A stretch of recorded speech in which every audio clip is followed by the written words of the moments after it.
A paz do Senhor, irmãos, estamos novamente aqui no Papo Pastoral, eu, pastor Tiago, pastor Jaqueline, e continuando falando com vocês sobre a questão do avivamento.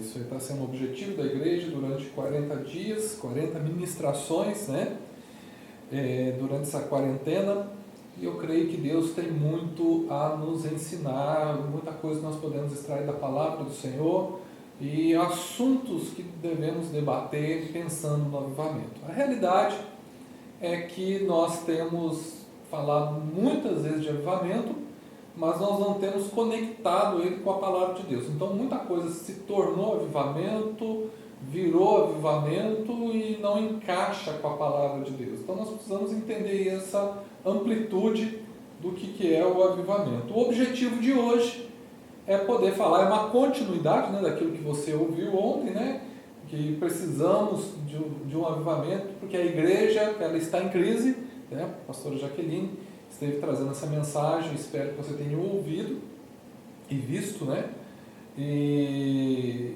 essa igreja em crise, ela tem necessidade de sair da crise, e você vai entender isso baseado nesse segundo momento, nessa mensagem, nessa continuidade agora no Papo Pastoral, que é: precisamos de avivamento porque a igreja é a única solução para o mundo. Se nós não entendemos que a igreja é a única solução para o mundo, nós não vamos lutar para que a igreja saia da crise, porque uma solução para o mundo não pode estar em crise. E aí nós estaremos usando um texto, a Confissão de Pedro, de Mateus, capítulo 16, do 13 ao 20, que diz assim: E indo Jesus para os lados de Cesareia de Filipe, perguntou a seus discípulos: Quem diz o povo ser o Filho do Homem? E eles responderam: Uns dizem João Batista, outros Elias e outros Jeremias ou alguns dos profetas. Mas vós, continuou ele, quem dizeis que eu sou? E respondendo Simão Pedro, disse: Tu és o Cristo, o Filho do Deus vivo. Então Jesus lhe afirmou: Bem-aventurado és, Simão Bar-Jonas, porque não foi carne e sangue que te revelaram, mas meu Pai que está nos céus.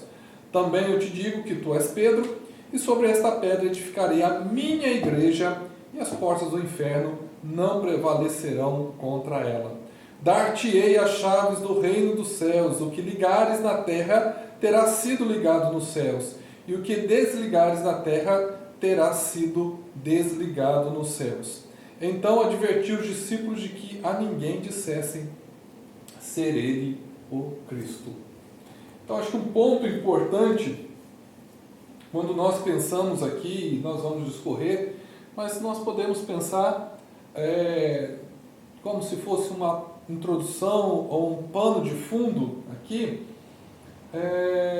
quando nós falamos aqui que precisamos de avivamento, porque a igreja é a única solução para o mundo, olhando para os dias de hoje, como que nós podemos enxergar esse mundo?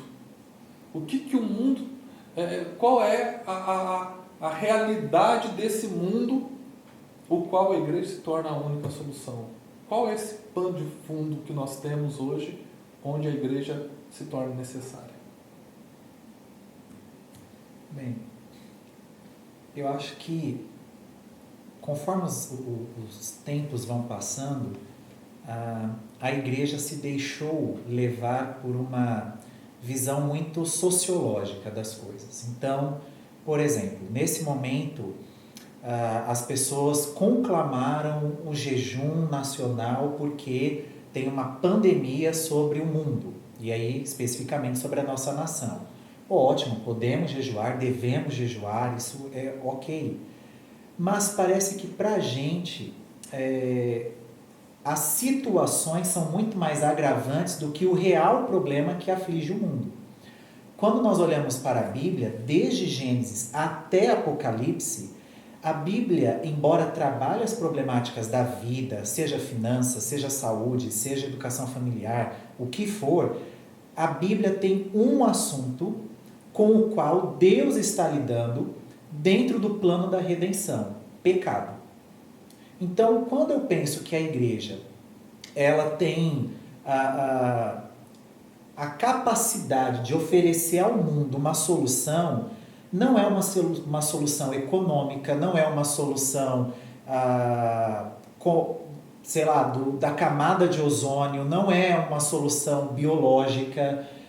Para isso, nós temos gente que, debaixo da graça comum, tem muita capacidade para desenvolver isso, cristão ou não. Mas a única coisa que a igreja tem, e somente ela tem, é a proclamação do Evangelho.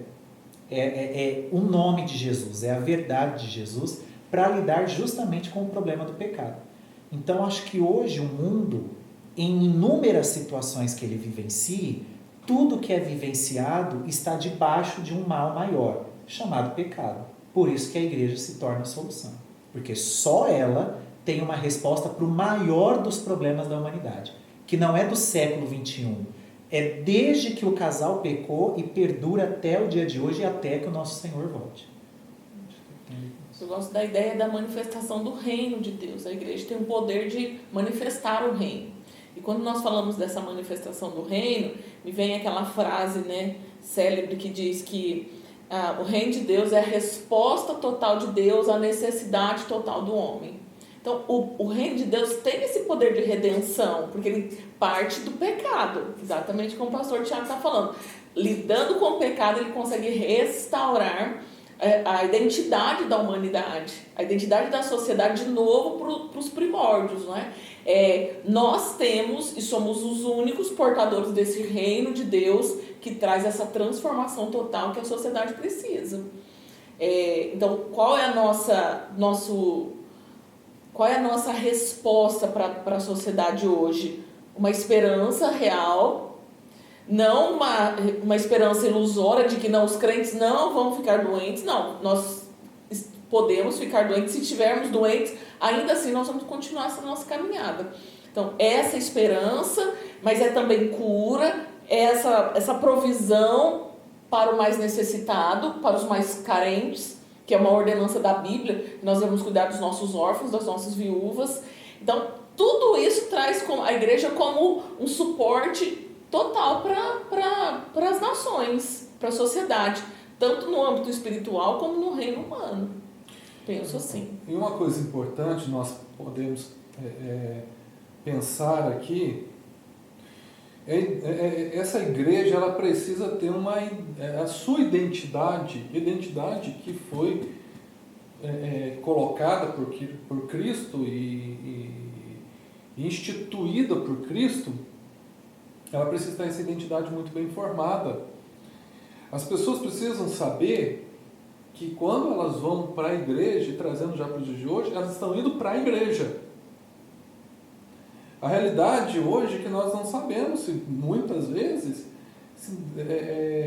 falamos que estamos indo para a igreja, mas na verdade muitas vezes estamos indo para um clube social, estamos indo para uma qualquer outra coisa, né? Uma boate ou qualquer outra coisa, menos indo para a igreja. A igreja virou qualquer outra coisa, menos igreja.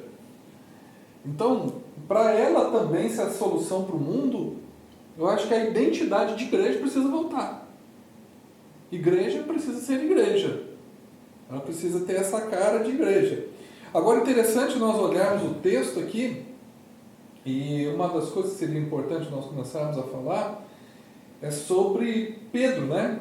Porque esse texto aqui que nós lemos, ele parte do pressuposto, ele parte do princípio de uma confissão de Pedro. Né?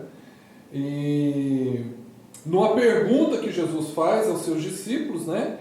Que quem diz o povo ser o Filho do Homem? E eles responderam, né? Uns dizem João Batista, outros Elias, Jeremias, alguns profetas, mas vós, continuou ele, quem dizeis que eu sou? E aí chega Pedro que faz essa confissão, né? Tu és o Cristo, o Filho do Deus vivo. Né? Então, Pedro é aquele que confessa, ele traz uma confissão de Jesus. E esse texto ele se tornou uma bagunça, muitas vezes, durante muito tempo, porque se afirmou que Pedro que tinha a chave dos céus. Né? Afirmou uma série de coisas, né? E a partir dele é que muitos tratam Pedro como um papa. também, né? O primeiro Papa instituído, aquele outro, aquela pessoa tal. E aqui nada mais, não está falando nada disso, né? Então, o que nós podemos entender aqui, pensando sobre Pedro no meio dessa história toda? Acho que a primeira questão é fazer a interpretação correta do texto, né?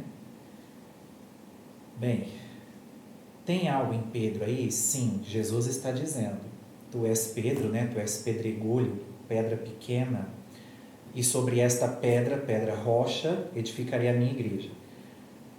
Jesus está edificando a igreja com base não em Pedro, mas na confissão que Pedro fez. Porque se Jesus estivesse fundamentando a igreja em Pedro, a gente teria um problema.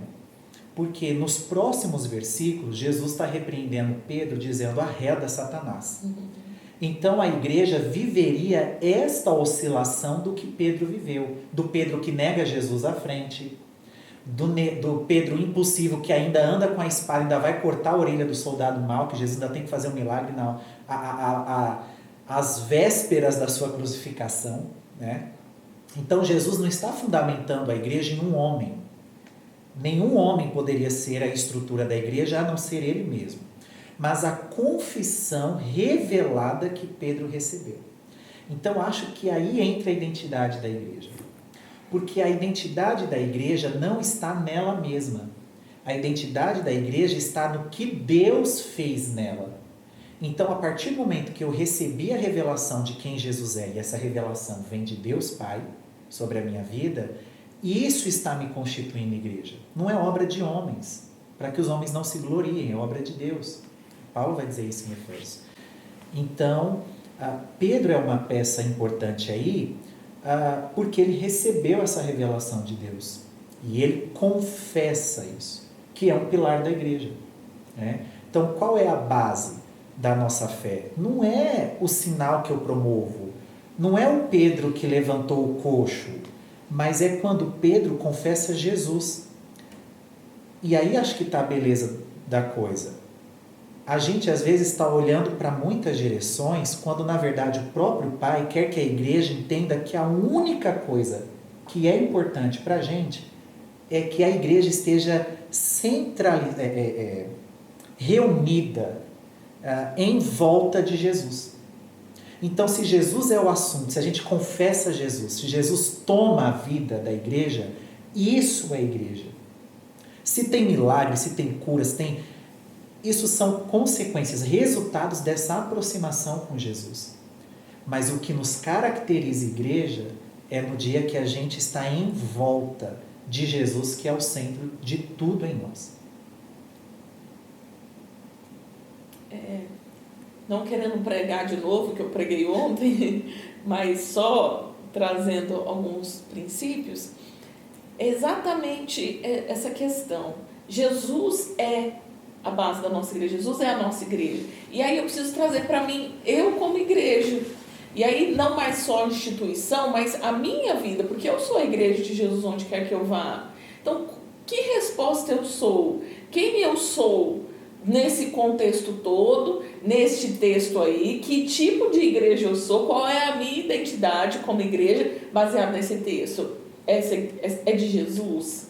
A minha vida está nele, está baseada nele? Então aí eu consigo me desenvolver a respeito daquilo que Deus quer para mim. Mas falando do sermão de ontem, a bagunça que estava a igreja lá de Gálatas, né, que Paulo nos fala em Gálatas, eles, a palavra fala pervertendo a mensagem da Bíblia, pervertendo o evangelho por um outro evangelho. E esse perverter não era só dar uma torcidinha nele, era inverter, era voltar de novo à lei. E quantas vezes nós vemos isso na igreja? Ou ela voltando para a lei, ou ela indo para um caminho completamente diferente daquilo que Paulo diz de Jesus, como a base dessa igreja. E aí a gente precisa tomar muito cuidado. Que tipo de igreja nós temos sido, que tipo de igreja nós temos anunciado e que tipo de igreja eu estou indo atrás. Porque agora, com essa questão da mídia, né, da internet, a nossa acessibilidade aos cultos se restringe à internet, que tipo de igreja, que tipo de mensagem eu tenho ouvido? Que tipo de evangelho eu tenho trazido para dentro da minha casa e do meu coração? É esse evangelho? É essa igreja? É esse Jesus?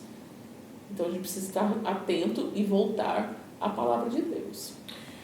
E aí é bom nós também pensarmos sobre essa questão que o Tiago falou em relação a se Pedro se tornasse o fundamento da igreja, né? Pedro fosse essa pessoa, essa base da igreja, né? Se a igreja estivesse estruturada em Pedro, ou seja, esse Pedro de altos e baixos. E se tem uma coisa que a igreja precisa, e aí eu começo já a pensar em algumas das... precisamos de avivamento porque a igreja é a única solução para o mundo. E o que é ser uma solução para o mundo? Nós vivemos num mundo bipolar, né? O mundo é essa a realidade. E a única maneira, a busca de polos diferentes é encontrar uma palavra chamada estabilidade. Como você vai encontrar estabilidade no indivíduo instável? Porque Pedro, ele tinha suas instabilidades. Ele não podia ser um fundamento, a base da igreja. Então, a igreja ela precisa... O povo que está na igreja é um povo instável. Nós somos instáveis. Só que nós devemos encontrar na igreja por uma estabilidade. E por isso que Cristo tem que ser o fundamento. Cristo é o fundamento da igreja, porque ele conseguiu ser essa estabilidade. Cristo, aquela ideia, né? O mesmo ontem, hoje, será eternamente. Ou seja, o seu procedimento é estável. Você não encontra sombra de variação em Jesus Cristo. O problema é quando, de novo, nós não conseguimos ser soluções para o mundo. Se Jesus Cristo não for o fundamento verdadeiro, real da igreja. Porque só Ele estabiliza a igreja. Se o fundamento for nossas profecias, se o fundamento for o famoso fulano de tal, se o fundamento for uma doutrina que encontraram por aí, ou o fundamento da igreja, né? Vamos pensar que para ser renovada, lá no início, as nossas vestimentas, né? E isso aí muita gente até vira e fala o seguinte, mas o povo agora foi para um outro extremo, tá? Então, o outro extremo também com seus problemas, ou seja, se o fundamento for essas coisas, a igreja não se sustenta de maneira alguma. Porque essas coisas, elas são instáveis, elas mudam de geração para geração, elas variam de pessoas para pessoas. Agora, em Cristo não há sombra de variação. Em Cristo há um processo de estabilidade. Então, para nós, igreja, sermos solução para o mundo, a igreja precisa encontrar estabilidade. Não, mas tem o fulano de tal que faz isso, Beltrano de tal que apronta aquilo. Não estamos falando de fulano, estamos falando nos valores da igreja. Os valores que estão impregnados em Cristo.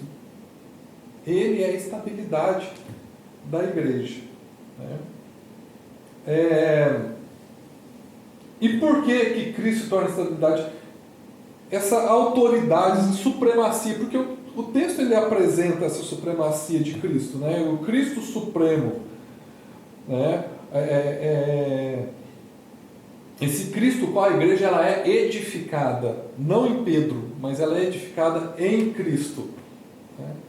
Então o que nós podemos falar dessa autoridade dele? Que ele é. Ele é o Rei, Ele é o Senhor, Ele é Deus, Ele é o grande. E por isso que está nele, né? Eu acho linda essas palavras de Pedro, tu és o Cristo. Pronto, mas não, tu és o Cristo. A sua confissão, né? É lindo, e a profundidade disso, essa declaração de quem Jesus é. Ele é, e pronto, Ele é, e basta, Ele é tudo. Ele é tudo. Ele é o início, Ele é o fim.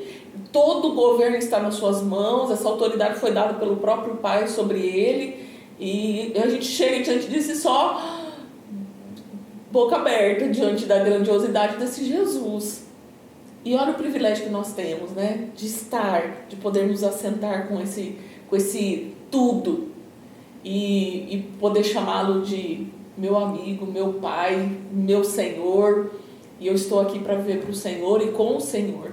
Então, essa grandiosidade dessas palavras de Pedro, elas são profundas e preenche tudo. Quando nós olhamos para ele e falamos assim, tu és o Cristo. Tu és Cristo. E naquela época haviam muitos Cristos, pseudo-cristos, né? Sim. Jesus não era o primeiro que estava falando, eu sou. E acho até interessante que Jesus, na verdade, não fala muito que ele é. É uma confissão que é dada, né? Mas, no meio de tudo isso, o texto começa com a pergunta do Senhor aos discípulos, perguntando quem a multidão, as outras pessoas diziam. E todo mundo vê em Jesus um profeta, um líder. As pessoas querem proclamá-lo rei, não porque ele é o rei, como a Jaque falou, mas porque eles querem um rei político que vá bater de frente com o governo romano. A seita dos zelotes, que estão prontos para entrar na guerra e andam com a espada na cintura para libertar. A expectativa de um Che Guevara. Exatamente, né? E os discípulos estão muito nessa vibe ainda, né? Que a gente já discutiu alguns papos pastorais anteriores. Mas quando Pedro confessa, é interessante porque assim, a autoridade da igreja não é uma coisa dela, né? Assim, é minha, eu faço o que eu quero, na hora que eu quero, para o meu benefício. Não. O Pai dá uma revelação, Pedro confessa debaixo desse poder que ele recebeu, que é poder de ir contra a própria natureza, contra a própria instabilidade dele. De ir contra tudo aquilo que ele ouve da multidão, que é Jesus não é o Cristo, Jesus é um profeta, mas nada daquilo tem influência sobre ele, a não ser a verdade. Jesus é o Cristo. E quando ele diz que Jesus é o Cristo, dizer que Jesus é o Cristo é dizer assim, o Senhor é tudo o que nós esperávamos, o Senhor é tudo o que nós precisávamos. Porque todo Israel esperava o Messias, até hoje o judeu espera o Messias, né? Aqueles que não confessam a Jesus, porque essa é a esperança do judeu. Hebreus fala que os antepassados morreram esperando ver aquilo que nós vimos. O que eles esperavam ver? Jesus. Eles sabiam que Deus ia enviar aqui, mas quem que é? Como que ele é? Isaías que tanto falou do servo sofredor, mas Isaías não viu, não conheceu. Pedro tem diante dele o servo sofredor, o cordeiro imaculado, é aquele que será moído pelas nossas transgressões. É o que a Jaque falou, aquilo é transcendente, é algo descomunal. Quem de nós aqui, eu daria uma parte do meu corpo para ver o que Pedro viu, para olhar para os olhos do meu Senhor. É um sonho da vida. Então, assim, a autoridade da igreja é exatamente Jesus. Até porque Jesus, como Deus, não precisa de nada. Ele tem tudo. Mas como homem, Hebreus diz que ele teve que ser aperfeiçoado. Porque como homem ele teve que viver como homem, ser tentado como homem, morreu, ressuscitou, e quando ele sobe, ele recebe todo o poder e toda a autoridade, tanto nos céus como na terra. Então ele tem toda a autoridade como Deus, e ele tem toda a autoridade como homem que triunfou. Então não tem como a igreja olhar e falar, a autoridade é nossa.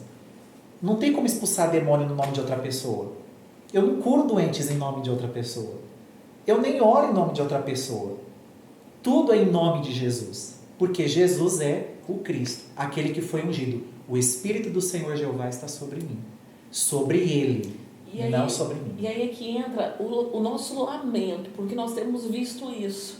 Trocado esse tudo por coisas tão pequenas, por coisas tão momentâneas, por pessoas que até parecem ser alguma coisa, mas que não é nada. E aí que entra a crise da igreja E a necessidade dessa redenção para então ser de fato essa voz, para ser de fato essa resposta para essa sociedade, porque nós estamos trocando. E temos visto muito isso, trocando esse Jesus, essa identidade que nós temos em Jesus, para sermos o quê? Só falta orar em nome de outras pessoas. Porque aquilo que o outro fala, até às vezes erradamente, erroneamente, diferente da palavra de Deus, parece que tem mais valor do que aquilo que a palavra está dizendo. Então nós precisamos voltar para esse momento da história e dizer: tu és o Cristo. O simples do Evangelho. A simplicidade O do que é o Evangelho. simples do Evangelho? Jesus. Se Jesus não é mais suficiente para mim, então não tem mais nada na igreja que seja atrativo.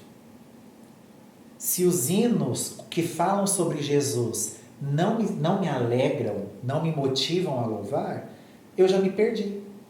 Porque falar sobre Jesus numa canção tem que ser a minha maior satisfação. Não importa se está falando da minha vitória ou não, mas falou sobre Jesus, é isso que eu quero. Então, aonde está a autoridade da igreja? Essa igreja que faz a diferença no mundo é a igreja que leva justamente aquilo que o mundo não tem. Não é que o mundo não saiba quem é Jesus, no sentido de nome, né? Como a multidão também sabia que Jesus fazia sinais, que ele multiplicava pães e peixes. Esse Jesus viu ele, tocou nele, conversou, foi até curado por ele. Essa multidão, quem gritou Hosana?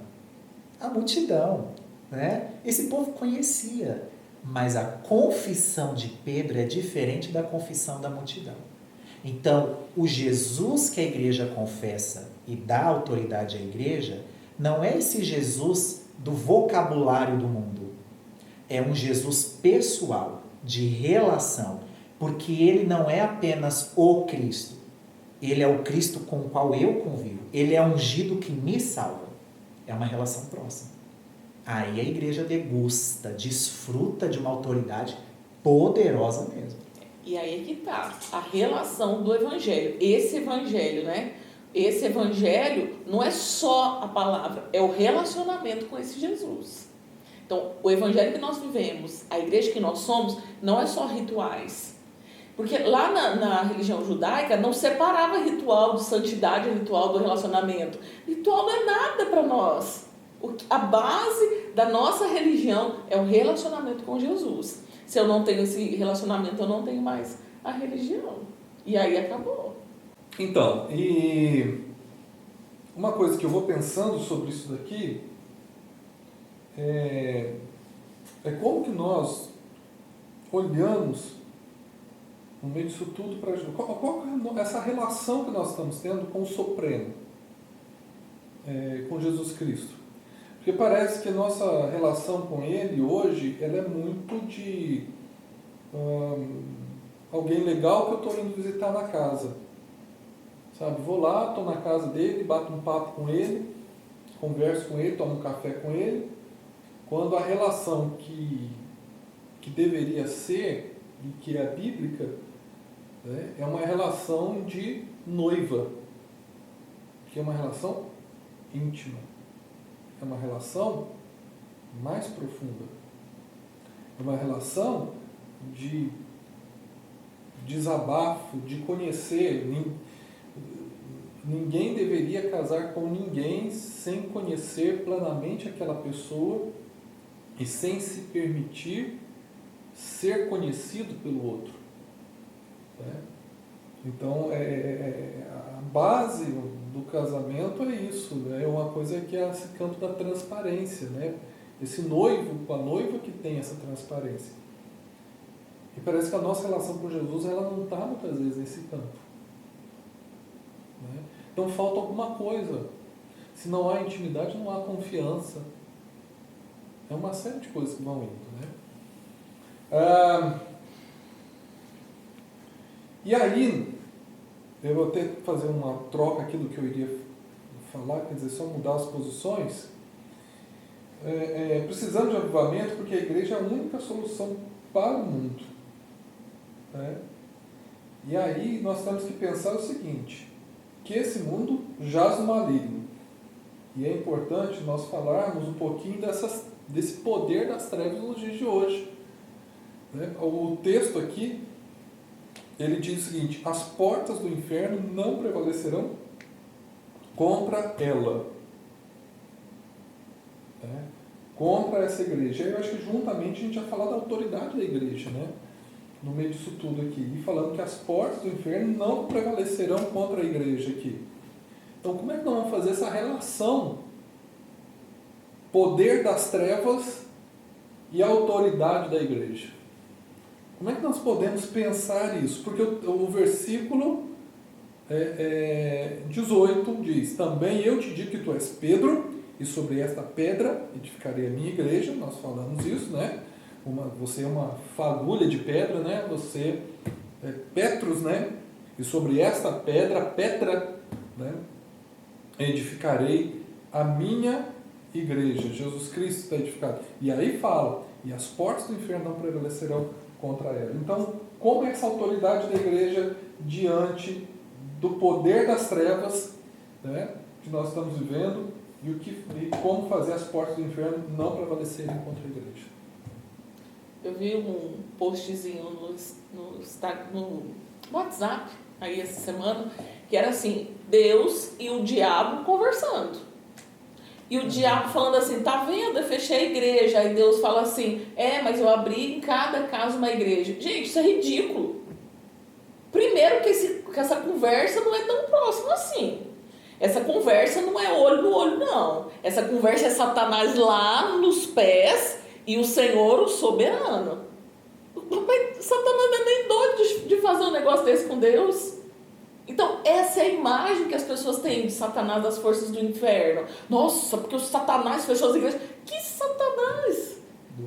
Ele tem poder, ele está aí. Ele está mais astuto do que a gente imagina. Essa ação de fechar as portas da igreja não é de Satanás, não. Agora, de contaminar o coração do crente é de Satanás. De trazer essa discórdia, essa confusão aí entre os irmãos, essa sim é obra de Satanás. Só que a gente ficou olhando para o grandão lá. E aí coloca Deus e o diabo no mesmo nível. Não, é claro, o poder das trevas é fato, é visível aí, mas espera aí, não vai prevalecer contra a igreja. Ou seja, ela é menor que a igreja. E a gente tem que entender isso. Só que para nós assumirmos esse poder que a igreja tem, nós precisamos nos revestir desse poder. Assumirmos esse poder e colocar cada coisa no seu lugar. Satanás lá embaixo e esse Jesus, esse meu Senhor e a minha postura nele é muito superior a tudo isso. Só que a gente iguala. E aí a gente fica morrendo de medo de Satanás fechar a igreja. Nossa, porque Satanás fechou a igreja, quem vai ser da igreja agora? Quem vai ser da igreja? Olha a igreja aí. Olha a igreja se manifestando. Olha nós como igreja nos desafiando. Não. O texto eu vejo, né, sem me aprofundar muito mais nessa interpretação, mas assim, gente, né, aquelas interpretaçõezinhas, né? Gente, Satanás é forte, o inferno é poderoso, mas a igreja é muito mais. E tudo que ele tentar contra a igreja, desde que ela esteja em Jesus, nessa pedra, nessa identidade, firmado nessa rocha, nada vai abalar. E vamos seguir em frente, sendo a igreja que o Senhor nos chamou para sermos. É interessante porque tem toda essa questão, né, do dualismo, do poder do bem e do mal, né? Deus é o bem, o diabo é o mal e está sempre em guerra. Essa coisa é muito forte no meio da igreja, infelizmente. Mas uma coisa interessante porque, por exemplo, você vai para Colossenses, Paulo vai dizer que Jesus cravou todo o escrito de dívida que era contra nós no Calvário, tá? E tendo triunfado, expôs publicamente todo o principado e toda a potestade no seu desfile de vitória. A cena é tipo assim, baseada na tradição romana. Então seria Jesus montado em um cavalo branco, né? Vindo com todos os poderes das trevas, nus, totalmente pelados, porque é vergonha, exposição, todos eles amarrados ao cavalo de Jesus, e toda a multidão dos anjos, que seria a população do céu, jogando tomate, ovo, coisas nos demônios, e Jesus entrando lindo, belo, cheio de vida, de majestade, de glória, de luz, de esplendor, cheio de quem ele é. A ideia é essa, né? Paulo está fazendo uma metáfora, uma comparação. Então, aí você vai para Apocalipse. Todos os poderes das trevas estão lá, rebelião, Satanás, antiga serpente. Jesus está vindo montado num cavalo branco, com as suas miríades celestiais, triunfante, invicto. Os cabelos brancos de Jesus não é porque ele está preocupado com o poder do mal, é experiência, é metáfora, é simbologia. Né? Ele continua poderoso. Nas mãos de quem estão os anjos da igreja? 7 estrelas, de Jesus. E quem anda no meio dos 7 castiçais, que são as igrejas da Ásia? Jesus, não é o diabo. Então, assim, quando Jesus está falando sobre o poder, a força aí das trevas, né? Na verdade está falando que todo o domínio do mal no mundo não poderá ser resistido pela igreja, porque quando Jesus morreu, ressuscitou e subiu para o céu e reina à destra do Pai, Jesus agora inaugurou um tempo em que Satanás não tem mais a mesma autoridade, o mesmo domínio, a mesma liberdade de ação. É por isso que quando alguém está endemoniado, chamam quem? Os crentes. Aí o crente chega e fala, sai em nome de Jesus. E o espírito tem que sair. Não é porque a gente pode, é porque a gente traz uma autoridade que é do nome, que é uma coisa que você vai ver muito em Atos. É o nome de Jesus. Então, assim, está mostrando que a força do mal ainda está em atividade. Mas essa atividade ela está limitada à presença e atuação da igreja. Porque Jesus diz, toda autoridade me foi dada nos céus e na terra. Portanto, vão. Então, nós vamos debaixo de qual autoridade? Da de Jesus. De toda essa autoridade. E os poderes das trevas não enfrentam Jesus. Isso é um pensamento muito herético. Que a gente cultiva no nosso meio. Os poderes das trevas não enfrentam Jesus. Eles enfrentam a gente. Mas eles não podem resistir. Se eu chego numa casa para levar o evangelho é mais poderoso. Mas, pastor, eu fui pregar e a pessoa caiu endemoniada. Exatamente. Porque o poder do evangelho incomoda a força das trevas. Ou ficou irritada. Exato. Existe oposição. Por quê? Porque causa incômodo mesmo. Isso é um processo natural que o evangelho está causando, porque a autoridade de Jesus está nisso daí. Então, a igreja não tem que temer macumba, fechamento de igreja, inveja, olho gordo, feitiçaria, palavra de maldição hereditária. A gente gasta muito tempo orando por coisa que a gente não precisa temer. A igreja tem que investir na meditação bíblica, na oração como comunhão, nas devoções, no ajuntar, no desfrutar da relação, e nisso envolver-se na missão de Jesus. E aí você conhece a autoridade de Deus. Quem duvida da autoridade de Deus é a gente que não está envolvida com o serviço do reino. Eu falo isso sem medo. Quem se envolve com o serviço do reino desfruta da autoridade de Jesus. Ele disse que estaria conosco todos os dias, mas para quem está envolvido na missão. Ontem aconteceu um episódio muito interessante a respeito disso. Quando nós estávamos gravando, acabou o cartão de memória da máquina. E aí, na outra vez que eu estava gravando, acabou a bateria. Aí a Ingrid falou assim, pastora, se nós fôssemos mais pentecostais, a gente já ia começar a falar que era Satanás. Eu falei assim, não, Ingrid, mas nós somos pentecostais. Aí o Léo falou assim, não, se nós fôssemos neopentecostais, nós iríamos achar que tudo que acontece aqui é Satanás. E aquilo a gente virou uma discussão, né? Gente, que autoridade Satanás tem para mexer na máquina? Para fazer acabar a bateria? Para fazer o cartão encher? O problema é esse, que nós damos mais autoridade para ele do que realmente ele tem. E isso vem dessa cultura aí lá de trás. Então, não é por ser somos uma igreja pentecostal e vamos e encaramos a guerra. Mas espera aí, baseado na palavra de Deus, colocando cada coisa no seu lugar. Satanás não tem autoridade sobre a igreja, não tem poder sobre... Ah, não, mas é que ele está nervoso, o problema é dele, ele vai gastar a energia dele em outro lugar, porque aqui não tem papo para ele, não. Então essa foi uma discussão nossa, até mesmo ontem, dessa autoridade aí, dessa interferência de Satanás no nosso meio. Eu vejo que a igreja, para ser solução para o mundo, ela precisa ter consistência. Isso aqui para a gente ir concluindo esse tempo nosso. Vocês estiveram aqui e foram ver o final, a gente atingindo 2 toneladas de alimento para mandar para ajudar as famílias, mas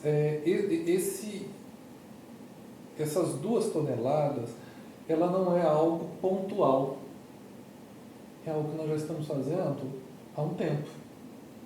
Só que não podemos parar, nós precisamos continuar. Porque se nós queremos ser solução para o mundo não trabalha com pontualidade em determinados quesitos. É uma coisa constante. A obra missionária, para mim, é pensar que a igreja está sendo uma solução para o mundo quando ela ajuda o missionário no campo para que esse missionário pregue o evangelho para outras pessoas. Mas na hora que o trem aperta na igreja, as finanças apertam ou começa a construção, a primeira coisa que se faz é tirar de quem? Do missionário. Ou seja, a estrutura do templo, ela está mais importante do que o missionário que tá no campo. Como que nós vamos ser soluções para o mundo, sendo que o nosso sustento só está na hora que está sobrando, mas na hora que aperta a gente retira, a gente deixa de ser solução, porque a gente perde uma coisa chamada consistência. Eu acho que um ponto importante de nós pensarmos e refletirmos é que essa igreja que está alicerçada em Cristo e não em Pedro, né? Porque Pedro não era consistente, essa igreja está alicerçada em Cristo é uma igreja que precisa ser consistente, né? Ela precisa dar continuidade no seu trabalho. Isso foi uma marca de Atos dos Apóstolos. Houve consistência, né? Eles estavam fazendo as coisas todos os dias, né? Então, eu acho que nós pensarmos nessa consistência, eu acho que é importante, porque senão nós nos tornamos muito pontuais. Eu lembro quando eu estudava no seminário, e Jaqueline vai lembrar muito bem disso daí, nós estudávamos no seminário e tínhamos um grupo de missões, e uma vez nós levamos um missionário da Portas Abertas, né? Era o Giuseppe, lembra do Giuseppe? E fomos fazer como se fosse um congresso de missões no seminário Giuseppe da Portas Abertas, que foi para lá, e ele passou perseguição, acho que ele chegou a ser torturado, alguma coisa assim. Foi muito interessante. E eu lembro que nós enchemos o lugar de bandeira, tudo, né? E o problema não tinha nada a ver com a bandeira, mas o Giuseppe deu uma lição de moral em todo mundo. Falou assim: o que tem esse monte de bandeira aqui? A hora que acabar isso daqui, vocês vão tirar a bandeira e os problemas vão continuar no campo. E aí eu lembro que ele virava e ele falava o seguinte, e foi o primeiro impacto que eu tive de missões, a questão não era bandeira, o que ele estava querendo dizer, e que ele foi falando era o seguinte: sabe qual que é o problema? Que nós fazemos missões baseadas em conferências. Fazer uma conferência, fazer missões é o seguinte: não precisamos mais durante o ano fazer mais nada. No ano que vem a gente volta a fazer missões. É como se fosse um desencarte de consciência. Enchemos a igreja de bandeira de novo, né? Entram pessoas na igreja com bandeira, aí depois nós arrecadamos alguma coisa, fazemos uma coisa pontual para o missionário, só que depois daquele mês, ou aquele dinheiro que foi enviado lá para o missionário, a arrecadação, batemos palmas diante de tudo que nós conseguimos, mas passado um mês o problema dele continua, aí ele entra em contato, nós não falamos mais nada, esquecemos da existência dele. Nós não temos consistência. Então, acho que essa consistência é que nós precisamos atingir, sabe? Não só como igreja, eu estou dizendo agora, essa reunião de pessoas, mas nós precisamos também, enquanto pessoas.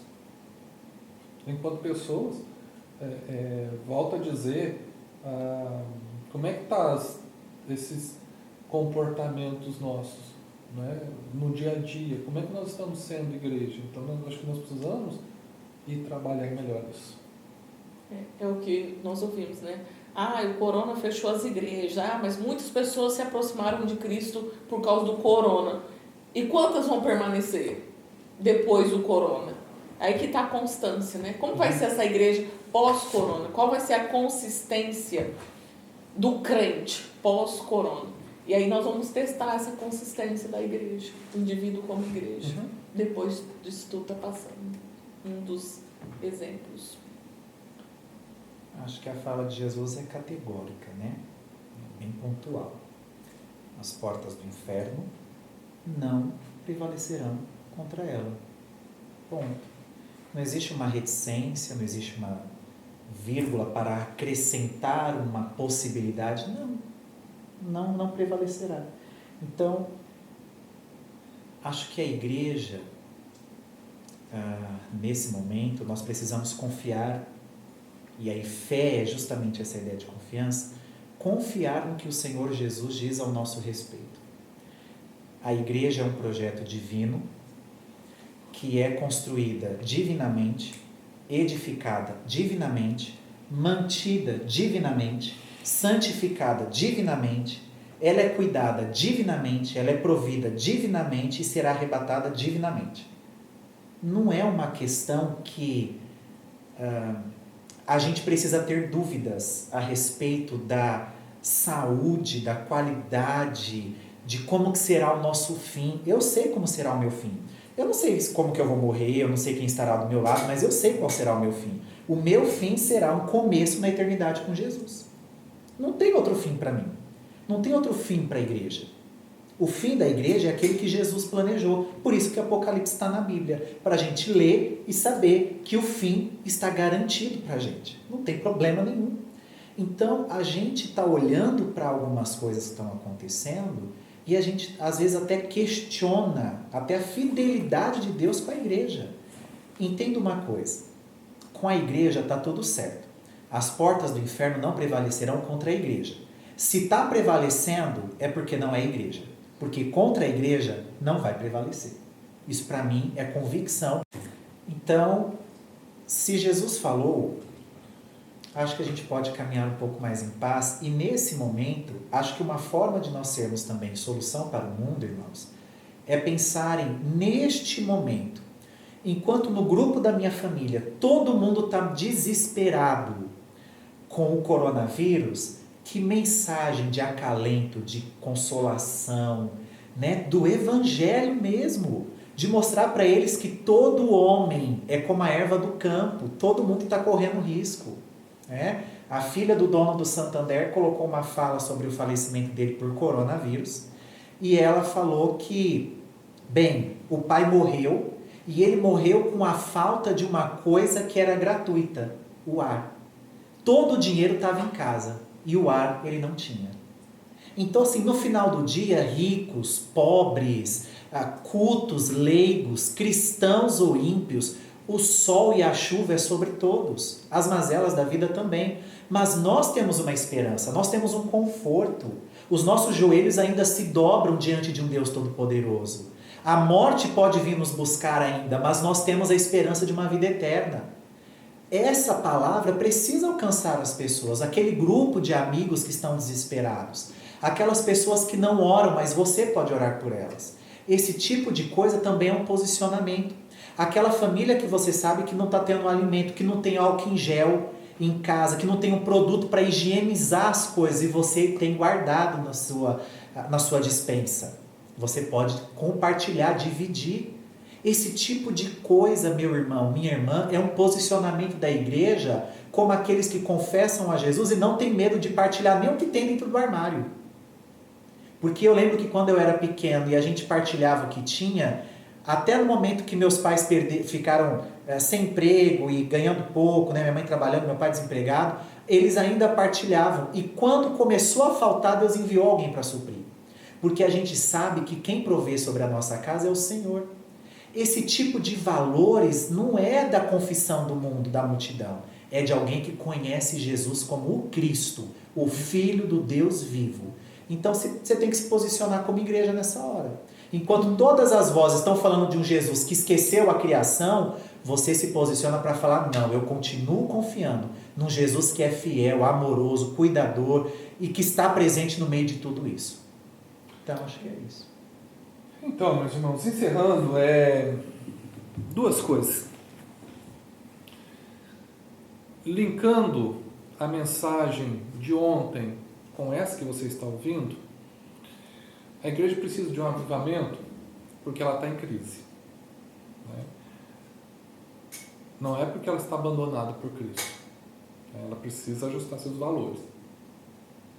E ela precisa ser a solução para o mundo. Então ela precisa ser melhor. E segunda coisa, que eu acho que é importante você pensar, e aqui eu falo especificamente com você que é membro da Igreja Presbiteriana Renovada de Goianésia, aqueles valores que foram se tornando consistentes dentro da igreja e que estão alicerçados e são saudáveis em cima da palavra de Deus, independente de eu estar aqui ou ouvir um outro pastor assumir a igreja ou passar anos, não pare isso, sabe? Não negocie isso. Ou seja, cesta básica, o ajudar o pobre, a viúva, o órfão, o necessitado, ele é bíblico, ele é princípio, é um princípio de bem-aventurança quem faz isso, é um princípio de quem quer ir para o céu. Não negocie nunca isso, mantenha essa consistência, porque isso é certo, isso é correto, isso é bíblico, está escrito, sabe? Missões, não abandone isso, mantenha essa consistência, entenda que o Evangelho não é só para a Goianésia, é também para a Goianésia, mas não só para a Goianésia. Houve um grande problema do povo, quando eles, depois do Pentecostes, né, e no meio daquele processo todo, eles ficaram em Jerusalém, não queriam sair de Jerusalém não, e a ordem era pregar o Evangelho em Jerusalém, Judéia, Samaria, até os confins da terra.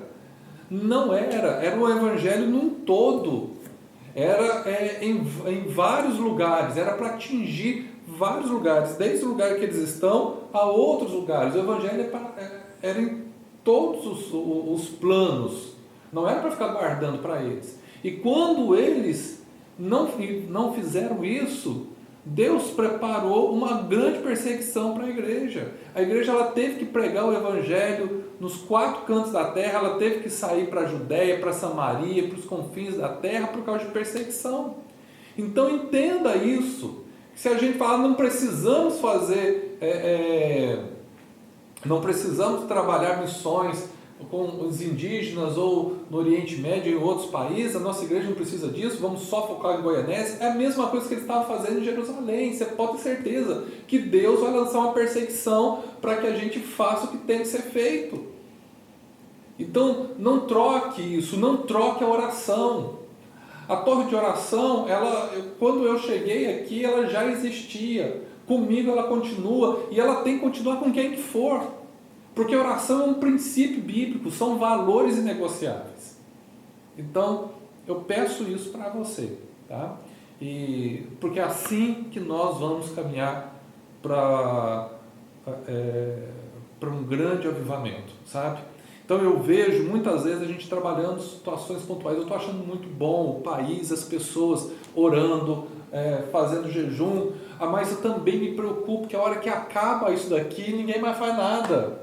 Nós só vamos fazer na hora do perigo, na hora de uma convocação. mas não faz parte do cotidiano da nossa vida. E é isso que eu acho que nós precisamos mudar. Isso precisa ser uma realidade mensal, quando eu falo de cesta básica, e diária, quando nós falamos de oração. Nós não podemos parar. Então, que Deus te abençoe e entenda que você faz parte, ou pelo menos você foi chamado para fazer parte dessa igreja como solução para o mundo, e não para desviar o povo. Que Deus te abençoe, tá? E amanhã nós teremos o devocional ainda falando sobre o avivamento, mais mensagem ainda sobre esse assunto e por que precisamos de um avivamento. Nós estamos nessa etapa, tá bom? Que Deus te abençoe e até também semana que vem com o próximo Papo Pastoral, em nome de Jesus. Tchau, tchau.